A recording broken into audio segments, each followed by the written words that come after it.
হয়ে যাবে মাননীয় মডারেটর। একটা বাস্তব উদাহরণ দিই। মালদ্বীপ 2009 সালে 17 অক্টোবর তৎকালীন প্রেসিডেন্টের নেতৃত্বে মন্ত্রিসভার সদস্যরা সমুদ্রের 20 ফুট নিচে একটা বৈঠক করেন।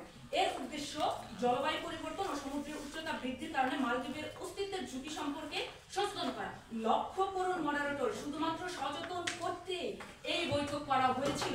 বৈঠকে উন্নত দেশগুলোকে কার্বন নিঃসরণ কমাতে আহ্বান জানানো হয়। এরপর কেটে গেছে বহু বছর, কোন প্রকার দায়িত্ব তারা নিতে পারছে না মডারেটর। সেই ক্ষেত্রে উন্নত দেশগুলো কি কি পদক্ষেপ নিয়েছে? গ্রিন হাউস গ্যাস নিঃসরণ কমানো, ইউরোপের 2050 সালে কার্বন নিরপেক্ষ হওয়ার জন্য তারা নেট জিরো লক্ষ্য অর্জন করার জন্য একটা পদক্ষেপ নিয়েছে। আন্তর্জাতিক তহবিল ও সহায়তা প্রদান, গ্রিন ক্লাইমেট এন্ড অন্যান্য তহবিলের মাধ্যমে সাহায্য তারা প্রতিশ্রুতি দিয়েছিল। $100 বিলিয়ন তহবিল মাধ্যমে প্রযুক্তি ট্রান্সফার, সৌরশক্তি, ইলেকট্রিক গাড়ি প্রযুক্তি, carbon capture and storage, electric vehicle, Tesla যে বিপ্লব, ক্লাইমেট মডেলিং, সুপার কম্পিউটার, এগুলো কি আমাদের মতো উন্নয়নশীল দেশের উদ্ভাবন করার পুরো ক্ষমতা রয়েছে?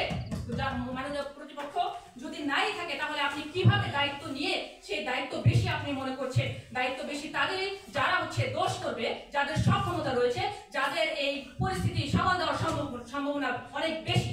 তো আমি এই জন্য আমি বলতে চাই যে দূষণ করছে উন্নত দেশ, ক্ষতি ভোগ করছে উন্নয়নশীল দেশ, আর দায় চাপাতে চাই প্রতিপক্ষ যাদের দোষ নেই তাদের কাঁধে। এই প্রস্তাব